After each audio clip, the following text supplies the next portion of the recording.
新婚之夜，百年鼓中莫名异响，新郎撬开钟体，竟揭开陈家隐瞒21年的惊天密室。这场诡异骗局的背后，竟藏着最戳心的人间深情。鎏金灯光揉碎在宴会厅光洁的大理石地面上，水晶吊灯垂落万千星芒，悠扬的乐曲还在大厅里缓缓流淌。这场婚礼被所有人称作无可挑剔的范本，宾客举杯欢笑，祝福声此起彼落，浪漫与圆满笼罩着整栋复古洋楼。林瑞成站在走廊尽头，指尖还残留着交换戒指时的微凉触感。他的新娘陈雅晴依偎在身侧，眉眼温婉，笑容柔和，看向他的目光满是缱绻爱意。从相识、相恋到步入婚姻殿堂，2年时光温柔顺遂。瑞成一直觉得自己是世间最幸运的人。陈家底蕴深厚，这座代代相传的洋楼更是处处透着古典雅致。而大厅旁的走廊里伫立着一座100年落地钟，是陈家代代相传的传家宝。红木钟身雕满缠枝花纹，铜制钟面打磨得光亮如新，钟摆沉稳摆动，滴答滴答，声响规律而悠远，陪着陈家走过了数十载春秋。宾客渐渐散去，喧闹退去，洋楼归于静谧。雅晴被亲友拉去收拾新房，瑞成独自走在空旷的走廊里，晚风穿过雕花窗棂，带起轻微的风声。就在这时，原本平稳的落地钟传出了不一样的动静，不再是单纯机械齿轮转动的滴答声，那声响混着浅浅的、有节奏的敲击，像是有人用指节轻轻叩击木质内壁，一下又一下。和钟摆的频率若即若离。更诡异的是，他隐约听见了微弱的呼吸声，绵长轻柔，就贴在厚重的钟壳之内。奇怪，瑞成皱起眉头，缓步走到落地钟前。这座钟高大厚重，足足有2米有余，钟身严丝合缝。平日里只有打理钟表的老师傅会定期打开正面玻璃擦拭钟面，从未有人动过侧面与背部的实木外壳。家长辈说过，这是祖辈留下来的老物件，内部构造复杂，轻易不能触碰，否则极易损坏。此刻婚礼的喜悦渐渐被心底的疑惑取代。方才宾客满堂，人声鼎沸，所有人都沉浸在喜庆之中，没人留意到这细微的异象。可如今万籁俱寂，那敲击声与呼吸声格外清晰，仿佛这尊冰冷的木质钟表活了过来，拥有了属于人类的生命。婚礼原本完美无瑕，直到走廊里的落地钟开始呼吸。瑞成绕着落地钟走了一圈，目光落在钟身侧面一块拼接木板上，木板边缘有细微的缝隙，不仔细看根本无法察觉。上面没有锁孔，也没有把手，像是一块被刻意镶嵌上去的挡板。异响就是从这片木板后方传来的。他犹豫片刻，新婚之夜遇上这种怪事，换作旁人或许会心生畏惧，但他心中更多的是不解。他试着用手指扣住缝隙，用力向外撬动。红木材质坚硬厚重，起初纹丝不动。他加大力道，伴随着一阵沉闷的木质摩擦声，整块挡板被缓缓撬开。钟壳内部豁然敞开，玉响之中纵横交错的齿轮，沉重的铅锤，精密的机械结构全然不见。偌大的钟体内部被掏空，被巧手分割成了数个精致的隔间，铺着柔软的棉垫，摆着小小的木桌、矮凳，甚至还有薄毯与摆件，俨然一处缩小版的居室。而在隔间正中央，一个女人安静地坐着。她抬眼望来，四目相对的瞬间，瑞成浑身血液仿佛骤然凝固，四肢僵在原地，大脑一片空白。那张脸和他的新婚妻子雅晴分毫不差，一样的眉眼，一样的鼻梁唇形，就连发丝垂落的弧度都近乎相同。唯一不同的是，他的眼神里没有雅晴的温柔明媚，取而代之的是长久居于暗处的怯懦、警惕，还有一丝藏不住的落寞。他就坐在这片狭小的空间里，静静盯着站在钟外的瑞成，一动不动。新郎撬开被掏空的钟壳后，发现里面没有齿轮或重锤，而是新娘的孪生姐妹正盯着他看。这不是恶作剧，而是一场长达数十年的骗局的开始。走廊里的风停了，落地钟原本的滴答声依旧在耳畔回响，可瑞成什么都听不进去了。他怔怔地看着钟内的女人，一时间竟分不清眼前到底是谁。恶作剧、整蛊游戏，这个念头刚冒出来，就被他立刻否定。钟内的空间布置得无比规整，生活用品一应俱全，角落还有堆叠整齐的换洗衣物，墙面被精心打磨，看不到粗糙的棱角，显然是长期居住的痕迹。更何况这处隔间藏在厚重的传家宝钟体之内，外人根本不可能提前布置，更没有人会用这样诡异的方式在婚礼上恶作剧。恐惧、震惊、茫然，无数情绪交织在一起，死死缠绕住瑞成。他后退2步，靠在冰冷的墙壁上，呼吸变得急促。新婚之夜本该是甜蜜的开端，却在家族传家宝里撞见了新娘一模一样的陌生人。这场突如其来的变故彻底撕碎了这场婚礼所有的美好表象。非一意外地发现，中客之内隐秘居所夜色渐深，洋楼里的灯火一盏盏熄灭，唯有走廊的壁灯散发着昏黄的光，将落地钟与2个人的影子拉得忽长忽短。钟内的女人见瑞成没有过激的举动，紧绷的身体稍稍放松，她微微侧身，让出身后的空间，示意瑞成看清这里的一切。瑞成定了定神，压下心底翻涌的惊涛骇浪，再次凑近钟壳，仔细打量这个藏在百年老钟里的隐秘空间。整座落地钟被完全掏空，原本承载机械运转的核心区域被能工巧匠改造成了上下2层的隔间。第1层空间最为宽敞，是日常活动的区域，地面铺着厚实的羊毛地毯，隔绝了外界的震动。一侧摆着一张巴掌大的实木小桌，桌上放着水杯、几本薄薄的书籍，还有一只简单的木质发簪。旁边的矮柜里分层摆放着零食、常用的生活用品，甚至还有几盆小小的绿植，在昏暗的光线里舒展着叶片。往上望去，上层是一处狭小的床铺，铺着柔软的被褥，挂着轻薄的纱帘，勉强能容纳1个人平躺休息。钟体的内壁被完整包裹了隔音棉与实木板材，难怪平日里无论里面发出什么声响，外界都难以察觉。而在钟体顶端隐藏着细密的通风管道，连接着洋楼外墙的通风口，保证狭小空间内空气流通，不会沉闷窒息。这根本不是临时搭建的藏身之处，而是一处耗费心血、精心打造的永久居所。每一处设计都考虑到了居住者的起居、呼吸、休息，细致到了极致。你是谁？瑞成的声音干涩沙哑，打破了死寂。钟内的女人轻轻抿了抿唇，声音轻柔，带着常年少言寡语的低沉。我叫陈雅芳，是雅晴的双胞胎妹妹雅芳。瑞成在心底默念这个名字，目光再次落在她的脸上，2张完全一致的脸庞却有着截然不同的气质。雅晴活在阳光之下，开朗大方，善于言谈，是众人眼中优雅明媚的大家闺秀。而雅芳长久居于密闭的钟体之内，肤色偏白，眼神怯生生的，周身萦绕着挥之不去的阴郁与孤独。双胞胎瑞成心头巨震，所有人都说陈家当年只有1个女儿，也就是雅晴，外界从来没有人知道还有第2个孩子，因为我从出生没多久就被藏在这里了。雅芳低下头，指尖轻轻摩挲着身下的棉垫，语气里满是无奈与悲凉。整整21年，我大半的人生都被困在这座钟里。21年，这个数字像一块巨石，狠狠砸在瑞成的心上。他难以想象，一个人从懵懂孩童长成亭亭玉立的女子，日复一日，年复一年，被困在这样一方狭小逼仄的空间里，与世隔绝，不见天光。走廊的落地钟静静伫立在原地，百年传家宝在外人眼中象征着家族传承与吉祥安宁。谁也不会想到，它的内里竟是囚禁一个女孩21年的牢笼。就在这时，走廊尽头传来了脚步声，伴随着雅晴温柔的呼唤：“瑞成，你在哪里？怎么这么久还不回来？”雅芳听到姐姐的声音，身体瞬间紧绷，下意识地往后缩了缩，躲到了纱帘之后，像是本能的畏惧被人发现。瑞成回头望去，只见雅晴提着一盏小灯，缓步走了过来。当他看到被撬开的钟壳以及钟内若隐若现的身影时，脸上的笑容瞬间僵住，血色一点一点褪去，瞳孔骤然收缩。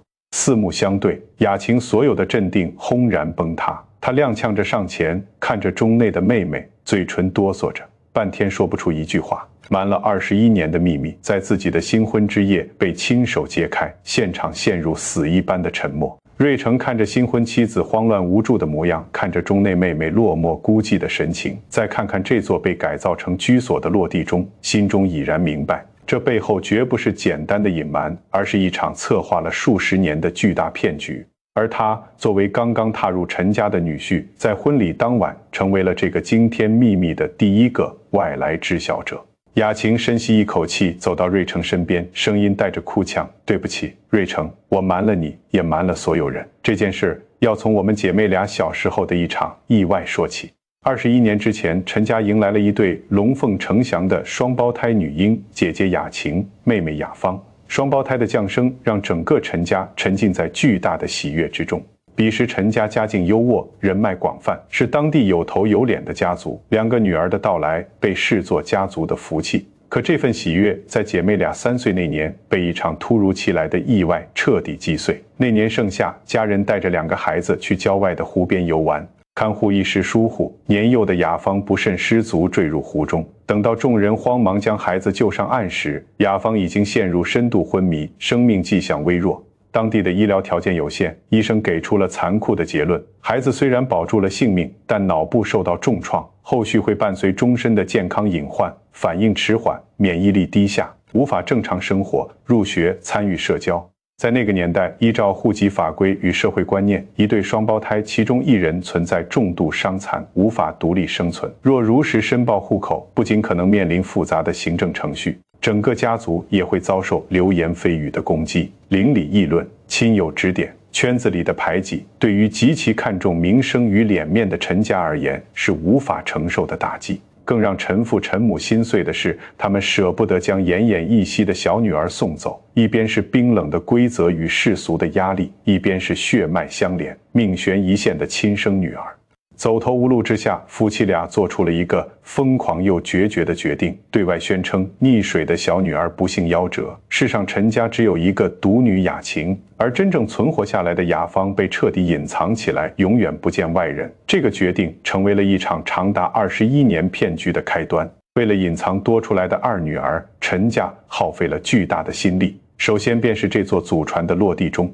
它体量庞大，位置隐蔽，常年立于洋楼走廊，无人会深入探查内部。陈家请来手艺顶尖的老木匠，秘密拆解钟体，掏空内部机械结构，重新规划空间，加装隔音层、通风管道、生活设施，将一座100年机械钟改造成了适合孩童长期居住的隐秘房间。改造完成的那一刻，3岁的雅芳被抱进了这座钟里，从此这里就成了她唯一的家。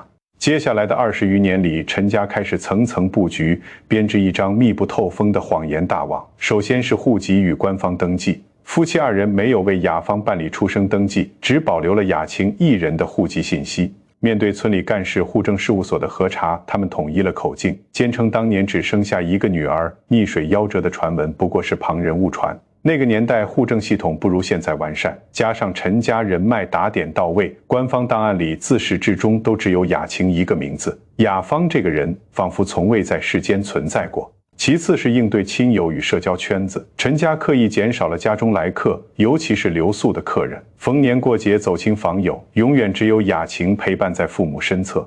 有人偶然提起当年是不是有2个孩子，都被陈家父母用悲伤的语气岔开话题，诉说痛失幼女的苦楚。久而久之，所有人都默认陈家只有独女雅晴。那场夭折的悲剧成了陈家不愿提及的伤心往事，再也无人追问。整整21年，这套严密的隐瞒体系从未出现纰漏。但人终究不是物件，被关在钟内的雅芳也需要阳光、新鲜空气，需要短暂地走出密闭的空间。于是，一对双胞胎姐妹开启了互换人生的隐秘生活。孩童时期，趁着深夜洋楼无人，雅晴会悄悄打开钟壳，让妹妹出来在走廊空荡的客厅里走动玩耍，感受片刻的自由。长大之后，姐妹俩长相愈发一模一样，互换身份变得轻而易举。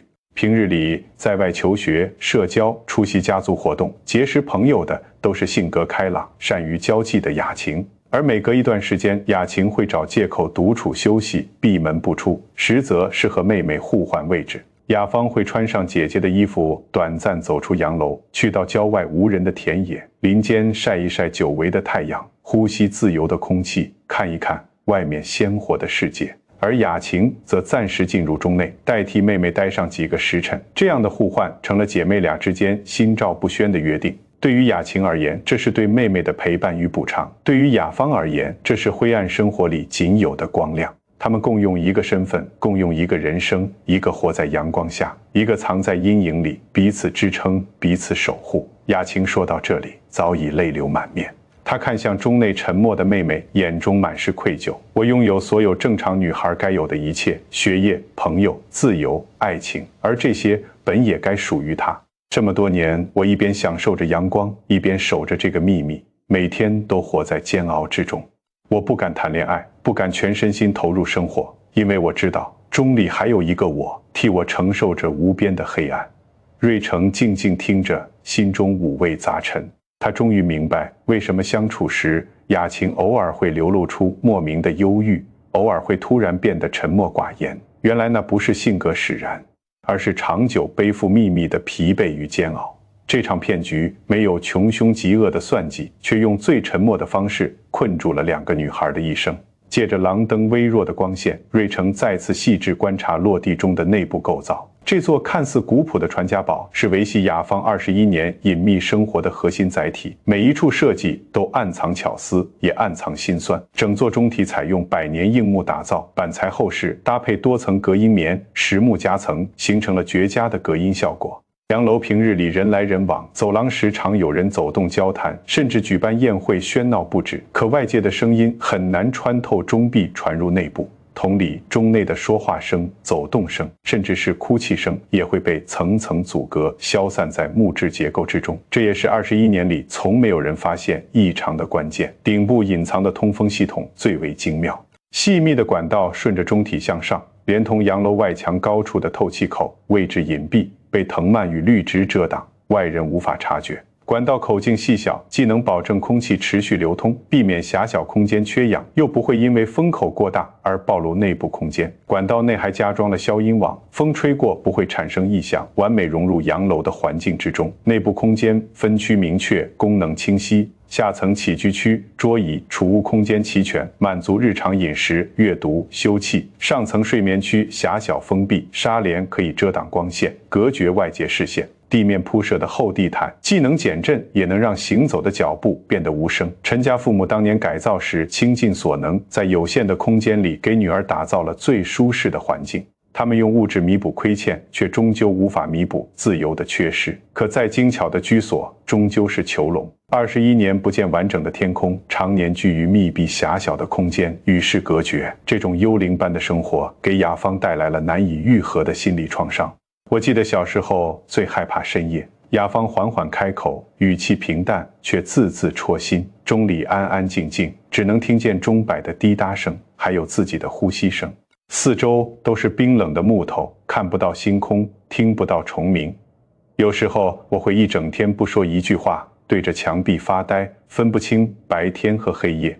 长期的独处让他变得内向敏感，极度缺乏安全感。他害怕陌生人，害怕嘈杂的环境，害怕明亮刺眼的灯光。每次短暂走出中体，踏入外面的世界，他都会紧张到手心冒汗，手足无措。他没有朋友，没有社交，没有属于自己的身份。他活在姐姐的影子里，像一个依附他人的幽灵。姐妹二人的人生从此深度捆绑，无法分割。雅晴拥有光鲜的人生，却永远要分出一半的时间、精力、情绪去照顾妹妹。她要偷偷为妹妹准备食物、衣物、书籍，要规划好每一次身份互换的时间，要小心翼翼地守住秘密，不能有半分疏漏。一旦秘密败露，不仅妹妹会面临未知的命运，整个家庭都会分崩离析。这份维系隐秘生活的资源与精力，来自整个陈家全员的牺牲。陈父陈母耗尽半生心血，一边在外扮演着拥有独女的普通家庭，一边在私下悉心照料被困的小女儿。他们不敢带雅芳就医，不敢让她接触外人，只能靠着自己摸索照顾她的身体。几十年如一日的提心吊胆，害怕秘密被戳穿，害怕女儿受到伤害，这份精神重压压得2位老人日渐苍老。物理层面的中体牢笼看得见摸得着，而情感与精神上的牢笼却笼罩着整个陈家。一家人守着同一个秘密，彼此相爱，却又彼此煎熬。亲情越是深厚，这份隐瞒带来的负担就越是沉重。幸福是分裂的，快乐是短暂的。每一次欢声笑语背后，都藏着一份无声的愧疚。瑞成站在原地，心中感慨万千。这不是一场恶意的欺骗，而是一个家庭在绝境之中做出的无奈选择。为人父母舍不得放弃亲生骨肉，为人姐妹舍不得抛下血脉至亲。可这份出于爱的隐瞒，最终变成了困住所有人的枷锁。我爸妈这些年过得也很苦，雅琴抹掉眼泪，他们一辈子活在愧疚里，每天看着我，就会想起被困在钟里的妹妹。他们不敢老去，不敢生病，生怕有一天没人再守护她。这座钟困住的不只是阿芳，是我们整个家。在钟内下层的小木桌抽屉里，雅芳拿出了一本泛黄的牛皮封面日记本，本子边角磨损，纸张微微发脆，是母亲数十年间写下的手记。这里面记录了一位母亲长达21年的挣扎、痛苦、两难与悔恨。瑞成接过日记本，轻轻翻开，字迹从早年的娟秀工整，慢慢变得潦草无力，字里行间全是一位母亲撕心裂肺的纠结。日记的第一篇写在悲剧发生的那一年，字里行间满是初为人母的绝望。医生说，芳芳活下来也无法正常生活，规则不允许我们留下她。送走她等于亲手杀死我的孩子，留下她就要和全世界说谎。我该怎么选？夜夜难眠，一闭眼就是她落水的模样。我终究做不到放手，哪怕从此活在谎言里，往后的每一页都是细碎的日常与无尽的煎熬。今天把芳芳抱进了钟里，她哭着抓着我的衣角不肯松手，我的心像被撕碎一样。对不起，我的孩子，妈妈只能用这种方式护着你。晴晴又偷偷和妹妹互换位置了，两个孩子都懂事的让人心疼，一个在外强装开朗，一个在内默默忍受黑暗。是我们做父母的无能，让他们承受这一切。有人再次问起当年的孩子，我只能强装悲伤，掩饰谎言，每说一次谎话，良心就被针扎一次。日复一日，年复一年，不知道这样的日子还要持续多久。看着两个女儿一天天长大，长相一模一样，谎言越编越大，越走越远，如今早已没有回头路。我开始害怕，害怕真相败露的那一天，害怕他们未来的人生彻底被这段过往毁掉。一篇篇读下去，悲伤与压抑扑面而来。这位母亲从最初的决绝，慢慢变成无尽的悔恨。她知道自己的选择违背了规则，也知道这样囚禁女儿会毁掉她本该光明的人生。可母爱战胜了理智，她用一个错误的决定，试图维系破碎的家庭，却让整个家族背负起了一辈子的精神枷锁。这本日记就是陈家代代相传的遗产洋楼，落地钟是物质遗产，而这份藏在钟内的秘密、谎言、愧疚与悲痛是无形的精神遗产。婚礼本该是新生与希望的象征，当晚宴会厅灯火璀璨，宾客祝福连连，所有人都以为陈家迎来了圆满的结局，雅琴开启了幸福的婚姻生活。可繁华落幕之后，走廊的落地钟里依旧藏着21年的黑暗与伤痛。新婚的喜悦和延续了半生的隐秘悲剧，形成了尖锐又残酷的对比。瑞成合上古旧的日记本，心中了然。陈家所有人，从父母到姐妹，没有谁是真正的坏人。他们的欺骗不是为了谋取利益，不是为了伤害他人，只是一群普通人在命运的绝境里做出的绝望又错误的尝试。他们用谎言守护亲情，却也被谎言牢牢捆绑。阿姨一定很痛苦，瑞成轻声说道。雅芳点点头，妈妈每次偷偷来看我，都会偷偷掉眼泪。她总说是她害了我，可是我从来没有怪过她。我知道她是想留住我。爱意本是世间最温暖的东西，可当爱意被谎言包裹，被现实逼迫，就变成了伤人的利刃，划伤了每一个身处其中的人。夜色渐浓，天边泛起了淡淡的鱼肚白，长夜即将过去，新的一天就要来临。秘密已经被揭开，逃避再也无济于事。身处2026年的当下，时代早已和20多年前截然不同。数字身份、全国联网户籍系统、DNA 溯源、人脸识别技术全面普及，想要再像过去一样将一个人彻底隐藏、抹去存在，已经完全不可能。过去的隐瞒体系在现代社会面前不堪一击。瑞成冷静下来，开始梳理眼前的现实。首先是法律层面，雅芳拥有完整的生命权、生存权、身份权。当年因为政策与世俗压力做出的隐藏行为，放在如今不再是唯一的选择。如今社会福利体系完善，身心障碍者帮扶，特殊人群安置政策健全，双胞胎身份登记、户籍补报都有正规的流程。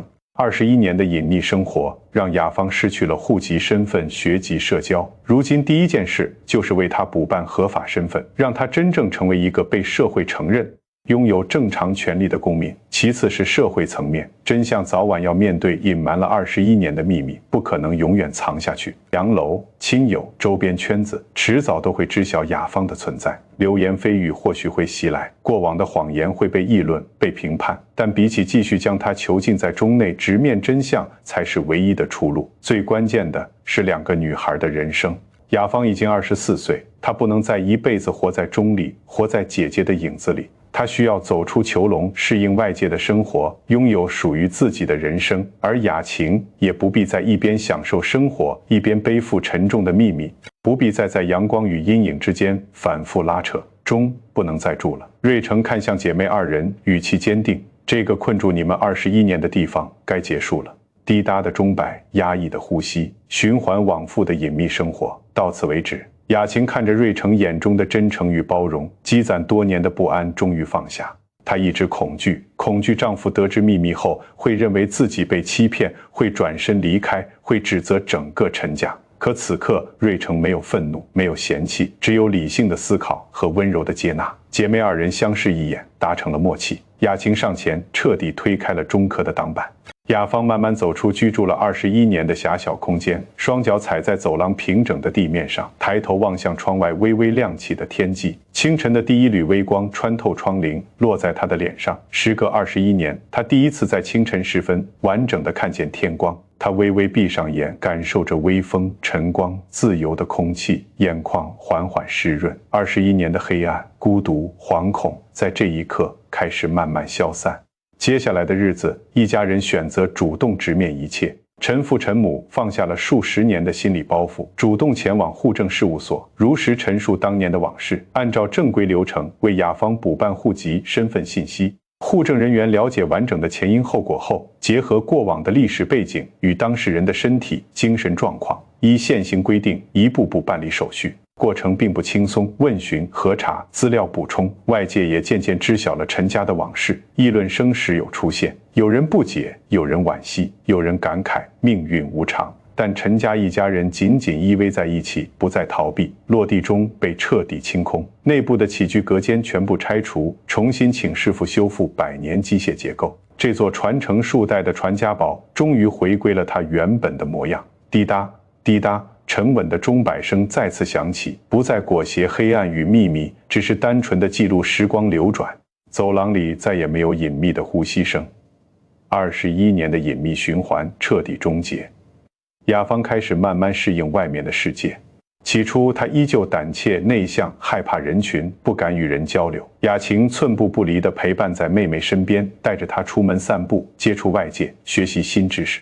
瑞成也耐心地引导她，鼓励她走出心理阴影。阳光一点一点照进她的生活，原本阴郁的眼神渐渐有了光彩。她开始学着读书写字，培养爱好，尝试结交朋友，一步步构建属于自己的人生。婚姻从来不是2个人的结合，而是2个家庭的相融。瑞成最初得知惊天秘密时，也曾震惊迷茫，可他最终没有被欺骗的情绪裹挟。他看清了这场骗局背后的亲情、无奈与苦难，选择接纳这个并不完美却满是真情的家庭。他接纳了温柔坚韧的妻子，也接纳了命运多舛的小姨子，接纳了背负半生愧疚的2位长辈。他明白，所谓家庭，从不是只有光鲜与圆满，也会有伤痕、过往与遗憾。接纳彼此的全部，包括过往的黑暗与伤痛，才是真正的相守。数月之后，陈家洋楼恢复了往日的平和，走廊里的100年落地钟正常运转，滴答声响悠远绵长，成为洋楼里一道寻常的风景。